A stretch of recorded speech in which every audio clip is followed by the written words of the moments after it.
이제 54분 만에 코인 1000개 정도가 탈취되었습니다. 프라이빗 키 노출로 인해서 발생한 것으로 보입니다. 그래서 업비트는 이에 대해서 고유자산으로 전액 보전하기로 결정하였습니다.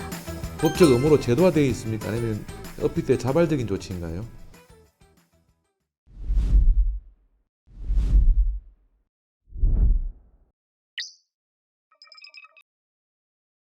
기업의 법률 백신이 되고자 하는 법무법인 OBX 대표 변호사 김기동입니다.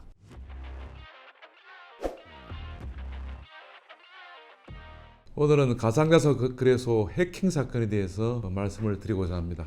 김단 변호사를 모시고 설명을 드리고자 합니다. 안녕하세요. 저는 법무법인 로백스의 김단 변호사입니다. 최근에 업비트에서 해킹 사건이 발생해서 많은 사람들이 놀라고 있습니다.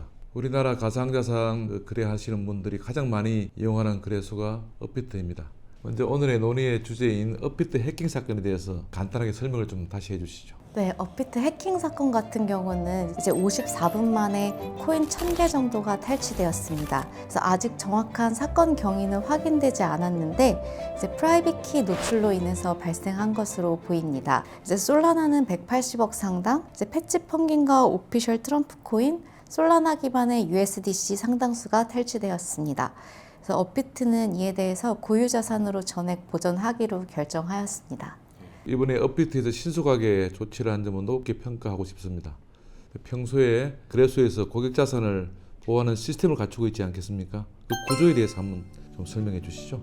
가상자산 거래소는 이용자 보호를 위해서 80% 이상을 콜드월렛에 보관하고 있습니다. 그리고 핫월렛에 보관하는 가상자산의 경제적 가치 중 최소 5% 정도를 준비금으로 보관하거나 보험에 가입을 해야 합니다.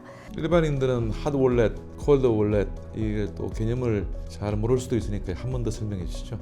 이제 콜드월렛 같은 경우는 이제 온라인에 연결되지 않는 지갑이라고 생각하시면 되고 온라인과 분리돼서 보관이 되고 있어가지고 해킹이 구조적으로 쉽지는 않습니다. 핫월렛 같은 경우는 이제 온라인에 연결된 지갑이라고 생각하시면 됩니다. 업비트가 회사 자산으로 이미 기 발생한 피해는 다 보상하기로 했는데요. 법적 의무로 제도화되어 있습니까? 아니면 업비트의 자발적인 조치인가요? 법적으로 제도화되어 있지는 않고 업비트의 자발적인 조치입니다. 이제 전자금융거래법에 따른 손해배상 조항이 적용될 수도 있는데 가상자산 사업자의 경우는 전자금융거래법 적용 대상도 아닙니다. 이번하고 다르게 만약에 거래소에서 자발적인 이 조치를 취하지 않았다면 결국은 소송을 통해서 피해 보전을 받을 수밖에 없는데요.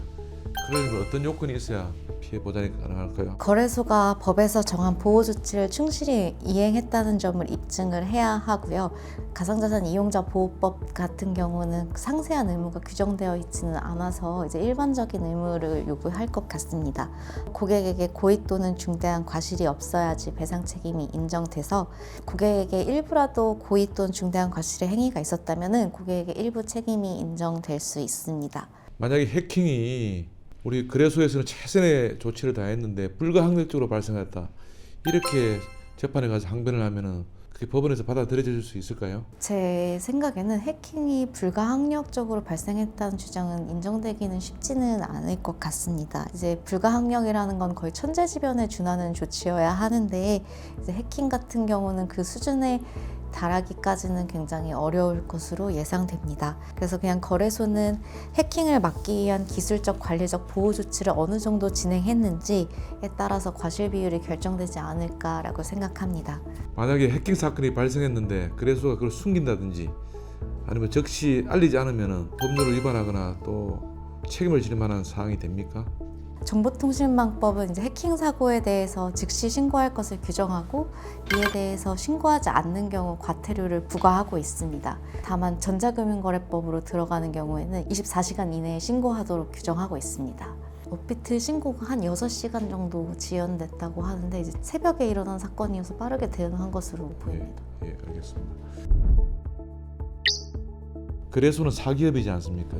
금융회사법에 의한 금융회사가 아니기 때문에 파산하는 경우를 상정할 수가 있습니다. 저축은행 같은 경우에는 예금자 보호법이 있어가지고 일정한 예금의 한도 내에서는 사실상 정부에서 피해자 원금 보장을 해주고 있는 거거든요. 원리금에 대해서. 거래소의 경우에 파산하게 되면은 그 재산적 피해는 보전이 될 수가 있나요? 법적으로? 현재까지 나온 판례에 따르면은 가상자산거래소가 파산하는 경우는 환치권이 인정되지 않고 있습니다. 이제 환치권이라는 건 뭐냐면은 이제 파산하면은 파산재단에 채무자의 재산이 들어가게 돼 있는데 그 중에 채무자의 재산이 아니라 제3자의 재산이 있다면은 거기에 대해서 반환을 구할 수 있는 권리인데요. 그래서 거래소에 있는 이용자의 재산이 이용자의 재산이 아니라 거래소의 재산으로 과거에는 봤기 때문에 이에 대한 환치권이 인정되지 않았습니다. 그래서 이제 일반 채권자와 동일하게 이제 안분비례 방식으로 참여할 수 있었는데요. 이제 가상자산 이용자 보호법 제정 이후에는 이제 예치금에 대해서는 상계 압류 등을 금지하고 있고 100% 보관해서 운용을 하도록 하고 있고요. 가상자산 같은 경우는 이제 위탁으로 규정돼서 향후 판례나 파산 사건이 생겼을 때 이제 법적으로 어떻게 해석될지는 다시 한번 지켜보기는 해야 할 것 같습니다. 예, 그러니까 가상자산 이용자 보호법이 생겼기 때문에 네. 투자자들은 그거에 대해서 우선해서 변제를 받을 수 있는 것이죠. 그렇게 생각하는데 아직 그 이후에 판례는 나오지 않아가지고 조금 더 지켜보긴 해야 할 것 사례를 같습니다. 좀 더 지켜봐야 될 것 같습니다. 네.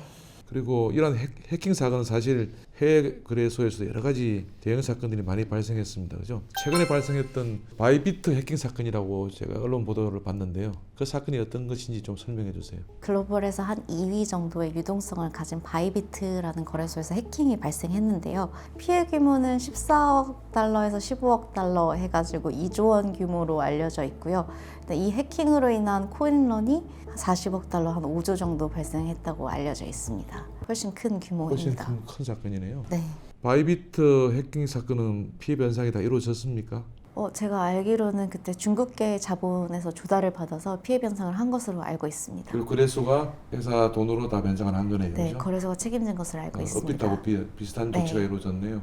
그 외에 비트바이넥스라고 거기도 해킹 사건이 있었던 걸로 알고 있는데 그 사건에 대해서 좀 설명해 주실 수 있나요? 2016년도에 발생한 사건이었습니다. 해커가 비트파이넥스 내부에 침투를 해서 프라이빗 키와 고객 정보를 탈취한 것으로 알려져 있습니다. 비트바이넥스 해킹 규모는 어느 정도 됩니까? 알려진 기사에 따르면 7,100만 달러 정도라고 합니다. 지금까지 이제 세 가지 해킹 사건을 이야기했는데요. 여기에 따라서 해킹을 주도했던 사람들, 범죄자들이죠. 그 사람들이 실체가 밝혀지고 형사처벌 받은 경우가 있습니까? 비트파이넥스 같은 경우는 이제 그 해킹 사건을 주도한 사람이 일리아 리엔슈타인이랑 모건 부부로 알려졌고요.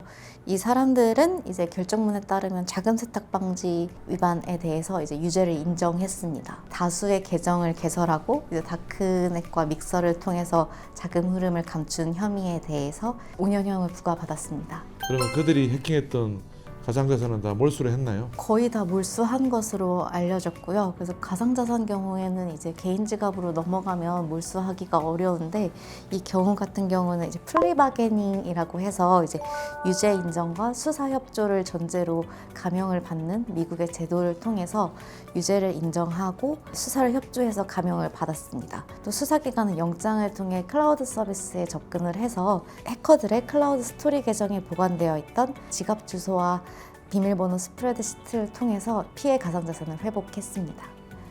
영미, 특히 미국과 우리나라와 가장 형사사법 절차의 차이점이 플리바겐이 인정 여부입니다. 그죠? 비트파이넥스 사건에서도 잘 봤지만은 미국의 플리바겐은 굉장히 실용적인 제도입니다. 플리바겐 제도가 있기 때문에 범죄자들이 피해 회복하는데 자발적으로 협조를 유도할 수가 있습니다. 그래서 형량을 대폭 낮춰주고 빼돌린 가상자산을 찾아서 피해자를 보존해 줄 수가 있는데요. 만약에 피해자를 협조를 안 받는다면 사실상 숨겨놓은 가상자산은 찾는 것이 거의 불가능에 가깝습니다.